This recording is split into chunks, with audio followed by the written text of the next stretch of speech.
The change in Jelly Roll is truly crazy. Take a look in January 2024.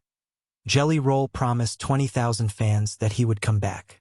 He cost $563 and said he'd be half that size in a year. People laughed, but they didn't know he had already hired 4 trainers, spent $500,000 on a mobile cryo cell, and hired 3 trainers. He lost 150 pounds in 6 months, but the real change began much earlier. This is the story of a drug dealer who overdosed twice, went to jail for years, and then became the biggest star in country music. J. Bradley DeFord was born on December 4, 1984, and is now known as Jelly Roll. He grew up in Antioch, Tennessee, which is just outside of Nashville. It wasn't a nice spot. It was full of crime, drugs, and poor people. His home life wasn't much better either. Donna, his mom, had major mental health issues and was hooked on drugs. Bud, his dad, had a meat shop and also worked as a bookie for illegal gaming. That meant he was away a lot. The youngest of 4 kids, Jelly Roll, was left in the middle of the mess. His mom called him Jelly Roll because he was fat, but no one thought that name would become famous. He liked music even when he was a kid. He wrote his first rap when he was 9, but the streets of Antioch were more interesting to him. By age 12, he had seen drive-by shootings and lost a cousin to gang violence. He didn't go to school very often and once said that as a child, he didn't know anyone who had a normal job. He saw a lot of people who lived off of crime or hustle. By age 14, he knew the names of many drugs and how much they cost, but he couldn't do simple math. The first time he was found stealing, he was 14 years old and caught smoking pot and cigarettes. This was the start of a pattern. For the next 10 years, jail was like a second home. But while they were in jail, something strange happened. On September 3, 2000, Jelly Roll was locked up in Cell Block D at the Davidson County Juvenile Detention Center. He took out a pencil that he wasn't supposed to have. He wrote his first full rap song on the back of a grocery form. He was only 15 years old. Music was his way of getting away. It wasn't rap about cars or parties. He talked about his pain in Antioch and the truth about his life. He looked up to rappers like 36 Mafia and UGK artists who told it like it was. By the time he was 17, he had written more than 100 songs while at prison. Then something changed in 2002. Forest Hills Youth Center held a talent show where he sang a song he wrote called "Streets Don't Love Nobody." A music teacher who came to the center heard him and thought he was very talented. They helped him make his first demo tape. He borrowed all the tools he could find and set up 5 tracks. It wasn't smooth, but it was strong. He took his first step out of the darkness with that demo. Jelly Roll's first mixtape came out in 2005. Every one of the 18 songs on it were taped in his mom's basement in Antioch. It was called Halfway House. The songs were about how bad things were for him and how he wished things were better.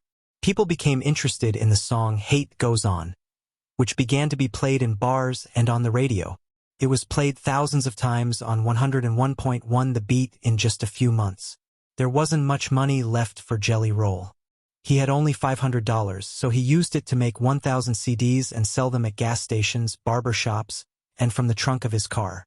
Hashtag, a local rapper, was on another song called Think I Give a.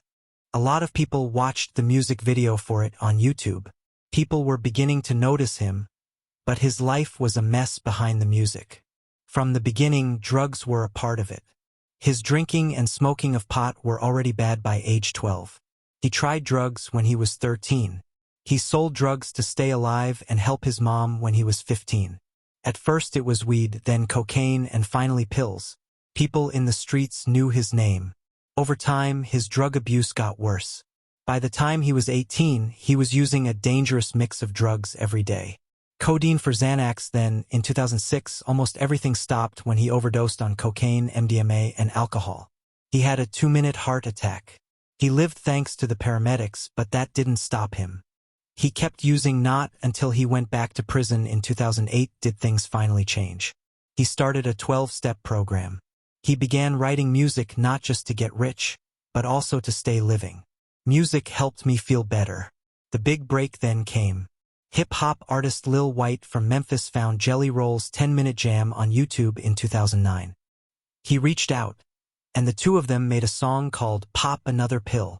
On April 20th, 2009, it came out. No one thought it would be a big hit, but it was. Millions of people watched it online. Suddenly, Jelly Roll wasn't just a neighborhood act. He joined forces with Lil White and BPZ, another rapper, to form a group called SNO, which stands for Stoners Night Out. Their record Year-Round, which was produced by DJ Paul and Juicy J from 36 Mafia, came out in 2011. It even made it to the Billboard lists. Jelly Roll didn't slow down, though. From 2005 to 2015, he put out 27 different albums, EPs, and mixtapes.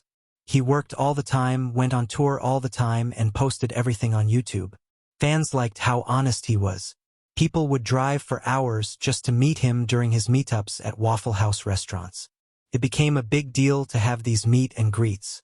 Fans will never forget those times, not just events. He didn't just want to make music. He also wanted people to feel like they were seen. He talked about his problems so that other people wouldn't feel like they were the only ones going through them. "Music saved my life," he once said, "and now I'm trying to use it to save others." Back in 2013, Jelly Roll was getting ready to put out a new record. He had planned to name it Whiskey, Weed, and Waffle House, a fun nod to the southern restaurant he loved, but things changed just weeks before the movie came out on July 15th. Waffle House sent him a legal notice saying they would sue him if he used their name and image. Could have gone badly for the whole project, but Jelly Roll made it a moment. He changed the album's name to Whiskey, Weed, and Women and put a big cease and desist stamp on the cover. It was bold, funny, and smart. People took notice. The 22 songs on the record, which came out on August 6th, mixed hip-hop, rock, and country styles. Some of the best songs were Creature and Sunday Morning. They were honest, emotional, and full of grit. The album debuted at number 50 on the Billboard R&B/hip hop chart and only sold one copy in its first week. For a solo artist, that may not seem like much, but it was a big thing. Fans loved how real it felt. The title track didn't make the charts, but by 2024, it had been streamed over 15 million times. It became a song for the underground. Still, Jelly Roll's mix of styles made things hard. He kept putting out songs from 2013 to 2020, but no one knew where he fit in. In one year, he turned more toward country music and outlaw rock, like with Wuhan and Willie in 2016 with Steve Aoki. In 2017, he went back to polished hip-hop with A Beautiful Failure. He couldn't fit into any one category, and the music business didn't know what to do with him. Radio stations didn't know what shows to put him on, and streaming services couldn't put a name on his sound. Record companies didn't want to take a chance on him, so he felt like no one saw him. In 2019, he told Billboard, "I don't feel like I belong anywhere. I'm too country for hip-hop and too hip-hop for country." He said it was like performing without a home.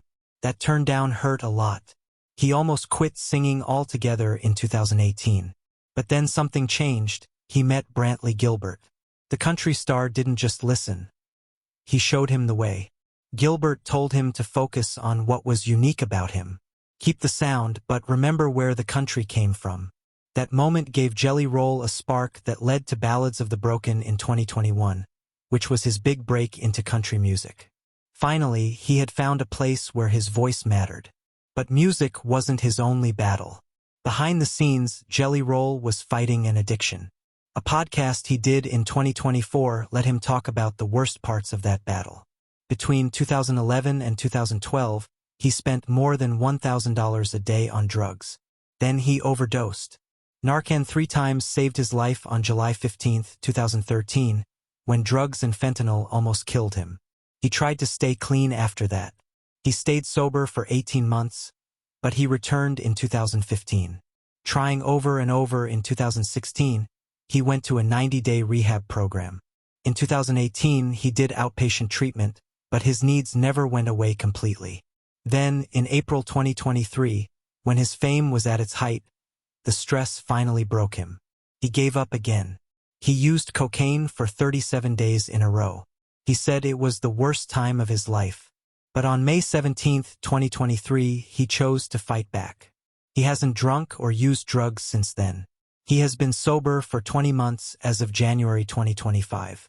His wife Bunny XO and 12-step groups have kept him grounded. He wears a sobriety chip everywhere he goes and has a tattoo on his wrist that says sobriety date to make sure he never forgets. Jelly Roll's life changed in a way he never saw coming in 2020. He put out a song called Save Me on June 26th. He was in a dark place at the time. The world was shut down because of CO-19. His father had just died. He felt alone and stuck. People were putting away their food and staying inside, and Jelly Roll was sitting in his pain trying to figure out what was going on. He put everything he had into that song. No filters, no fancy production, and people could feel it. Every word was telling the truth. The acoustic version went viral on YouTube. By 2025, it had been seen more than 200 million times. Messages began to pour in. Folks said, "Save Me got them through addiction, through depression, through losing someone they loved." The song was more than just music. It was a way to stay alive. The song also had a unique sound. It had a country sound, but Jelly Roll's hip-hop roots were clear. Something rock and something soul. It didn't fit nicely into any one genre, and that's what made it unique. Fans of all kinds of music liked it. It was on both country rock and hip-hop lists at the same time. That almost never happens. All of that attention got the attention of record companies, which saw something big. On September 9, 2021, Jelly Roll signed a big deal with BBR Music Group's Stony Creek Records. He was 36 years old and had a lot of tattoos. A guy who had been to jail and built his business from the ground up. He wasn't what most people think of when they hear the word country. But the label didn't care. They saw how good he was and believed in him. $3 million over 5 years for 3 records. It was one of the biggest deals ever made for a new country artist. And for Jelly Roll, it was the moment when everything changed. He had been struggling alone for years before someone finally gave him their full support. The next day, on September 17, 2021, he put out his first record with the label Ballads of the Broken. It was honest and personal. Each song felt like a page from his life. He sang about mental health, drugs, and trying to get clean. Like his story, the music was a mix of country, hip-hop, and rock. 2 songs stood out.